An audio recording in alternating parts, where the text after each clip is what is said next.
I understand that you have a quiz that that you can run me through Yes.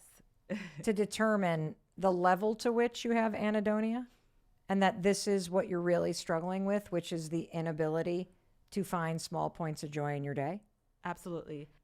So it Okay. has Can some you get, modern can you give day. me the quiz? I can. Okay. Everybody So listen up. Here we go. Let's take the quiz. it's very, very basic, and it's agree or disagree. Okay. I often make delayed future happiness statements, such as, when I get this X, I'll finally be happy. So it could be anything. Yes, Okay. I agree. I find it hard to enjoy resting or taking breaks because I feel restless and empty when I'm not busy. 100% agree. I rarely take the time to savor meals. By that, do you mean I stand up So and I eat while I'm talking? Is that what you're referring to? I've done a bunch of TikToks on people like shoving food in their mouths. Yes. Yeah, or working Yeah, and typing yeah. as I'm. Yes. That's Okay. not savoring. Yeah, my daughter just yelled at me for doing that the other day and then said, that's probably why you feel bloated, Mom. Okay. I rarely enjoy reading for leisure. I enjoy it, but I never do it. A lot of people say that. A lot of people say that. When I take naps, I don't feel refreshed. I don't take naps because when I wake up, I feel anxious, like I miss something. I don't like napping. When I watch TV or stream movies, I'm not engaged in the program. I agree because I typically do not follow my own advice and I'm scrolling while I'm watching. When I make an effort to dress up, I rarely enjoy the experience. Oh, I kind of like that. When others compliment me, I have a hard time enjoying praise. I agree. I have a difficult time enjoying social interactions with family or friends. I used to, but since the pandemic, I find that I'm way more introverted. Like it feels like an energy drain. It's hard to relax and enjoy a holiday or vacation.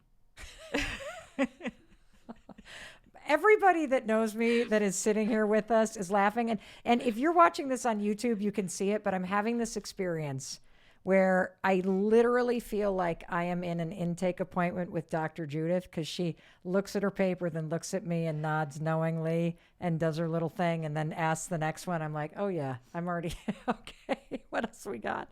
I find it hard to enjoy listening to music. I disagree with that one. One of the few things I like. This is a little personal. Okay, I'll answer. I have a difficult time enjoying physical intimacy or sexual behavior. Yeah, my sex life has definitely taken a hit since the pandemic. I think we're both exhausted. We do a lot of talking about wanting to have sex with each other, but then, by the time I get into the bedroom, Chris is asleep and I'm like too tired to wake him up. And so, yeah, that's definitely taken a hit. I rarely enjoy self-care activities such as a warm bath or a mani-pedi. Oh, I love those. I just don't make enough time for them. I rarely enjoy simple pleasures such as a nice cup of coffee or tasting a delicious beverage, smelling sweet scents. I disagree with that one. I rarely enjoy beautiful art. I agree. I have a hard time enjoying the work that I produce because I often feel it is not good enough. Oh my God, my poor team was just like, yes, she absolutely is that way. Relentless. Like I'm relentless. So even if I am producing high levels, I have a hard time enjoying this. Yes, that's my biggest complaint about work right now, is that even though we are killing it, I'm no longer enjoying it as much as I used to. And I want to get back to this point where I really love it. I mean, I love talking to you right now and I love the work, but there's just this feeling that it never ends and that I can't stop thinking about it. And I don't want it to be that way. Well, thank you for your bravery. Now, here's how we address it. Okay, so do I have anhedonia? You have very high levels of it based on this. Shit. Okay. But that's okay. A lot of us do. In fact, I did at one point, and that's why I became so into this because like you, I'm an entrepreneur. I have my lab. I have families that depend on me. My own family depends on me, I was working. And then after a while, it was just like, blah. Things that used to excite me didn't excite me anymore. So the way to get back into your body and a way to feel again, feel the feels, right, is to focus on those simple pleasures in life, not that big grand scheme of like, this idea of happiness. But today, how do we increase the points of joy? Because when we add them all together, overall, you feel happier, right? Happy out the window, picture of happy out the window, happier overall is what we're trying to achieve. That makes all the sense in the world. And the first thing that I recognize, that I think probably everybody recognizing that was saying, I agree, or thinking in their own mind as you were going through the questions, is the first thing that comes to mind, just being honest, is, but I can't slow down to do those things. And I feel like that happened during the pandemic. I feel as though in the last 4 years, I was walking on a treadmill and all of a sudden, I don't know who the hell came by, and all of a sudden, tap, tap, tap, took me from walking at 2.5 miles per hour. And next thing you know, I'm in a valet jog, like, when somebody goes to get your car and they go to jog and to get it. And now I'm in a sprint. And I want to slow down. Well, you went through a trauma, like your show shut down, then you were on the go, and then a whole bunch of things happened. Like, I don't know your personal life, but if you don't take the time to process all those traumas, then you're just using everything else to soothe. And it's a distraction. It'll never be enough because you're not getting to processing that trauma. You're not feeling the feels. So you're going to love this because it's a grounding technique. And what we described was trauma.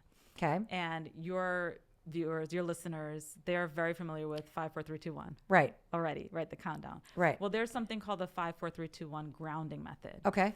And when you list 5 things that you see, 4 things that you feel, 3 things that you hear, 2 things you could smell, and 1 thing you can taste. And if you did 1 minute of those things, that's 15 minutes. It sounds like, oh, easy breathe. No, it's very difficult for people who are on autopilot to take 15 minutes to do anything. Okay. So let me just describe 1 minute okay. of all those things. Let's do it. On the anhedonia scale, we have different things like tasting, seeing. They're all stimulating the senses. Toddlers, when they're young, we encourage them to explore their environment. And they just enjoy it so much. And you see them rolling around with this garbage and they're putting it in their mouth and they're really having joy because they're really in the moment. So we all drink water. Yep. Okay. We got a cup here. And in the morning, this is what I do. It's my 1 minute of grounding myself and enjoying something very simple because I'm increasing that point of joy. Okay. So I'm going to look at it and I'm describing what I see. Okay. Right. I'm looking at that and saying it's clear. I see my pink nail polish. I love it. You can describe things in your environment that you're seeing. I see you. You have beautiful blonde hair. There's a statue right there. There's a beautiful flower behind you. It's yellow. It's green. So I'm describing things that I see. But really, with the act of drinking the water, you want to describe what you're seeing. Okay. So I see this glass and I see the water shining. And I'm going to really be present in the moment. As I hold the glass, I'm going to describe what I'm feeling in my hand. It's cold. It's cool on some points. It's hard, and I'm listening to my fingernails tap on it. I like the sound of that ASMR right there. And then it feels cool on my tongue. And actually, I was really thirsty, so that felt really good going down.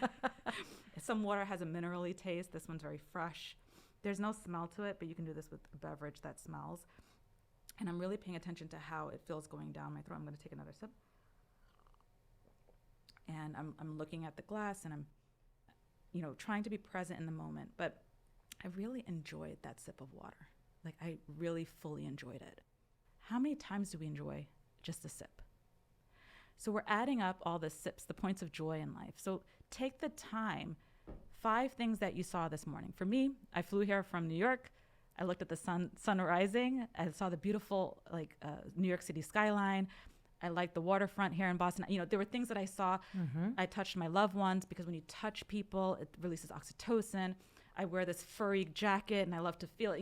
You can really enjoy the senses if you took the time. And it sounds loosey-goosey and like very granola, but the science shows that if we can really increase those points of joy in a day, overall, we'll feel happier instead of chasing this idea of happy. Tomorrow's not promised. You know, when you feel this burnt out, you kind of hear that and you go, oh, for God's sakes, Dr. Jude, seriously? You're telling me to drink water? And I say that because I want to represent the person who's listening who can't quite comprehend how savoring a glass of water like that and slowing yourself down could possibly make a dent into this feeling of meh or emptiness. And so how does that actually create more meaning and happiness in your life overall? It's the 5-second rule, right? The thought, feelings, behavior triangle in cognitive behavioral therapy. Mm-hmm. Classically, when we're trained, we're thinking if you shift the thought, then you Right. shift the feeling, then the Right. behavior changes. Right. But if you shift the behavior, even if you don't feel like doing it, it pushes everything the other way. For example, if you take this quiz at home Yes. and you're not enjoying, let's say, physical intimacy, Yes. try simmering. Simmering is a term used. What the hell is simmering? What am I doing with Chris tonight? Simmering is a term that's used in marriage and couples counseling where you don't have full on a hot, passionate session, but you may gently rub the small of your partner's back, right? And it creates this little excitement. You're like, oh, where'd that come from, right? It's not the full on act, Right. but it's a taste of it. That moment of joy does so much for one person. Try it with your pet. We love our pets. Mm-hmm. Touch your pet more. Those tiny moments that make life worth living. If you can increase those moments, overall you'll do better. If you sit down to have a meal, you may not be able to sit and be like, oh, I'm eating my delicious salad. Just for 1 minute of that meal, just take it in. Say, oh, there are mushrooms in here. The corn tastes like this. So this is crispy. Oh, I like this chipotle kind of sauce. 1 minute. And compare. Do your own little experiment. Be a little scientist. Compare how you felt in that 1 minute to the 5 minutes where your gut trying to shove it in before Yeah. your next meeting, right? So you really have to challenge yourself. You're about to hear one of the most validating, important, and impactful interviews I've ever done on this podcast, period.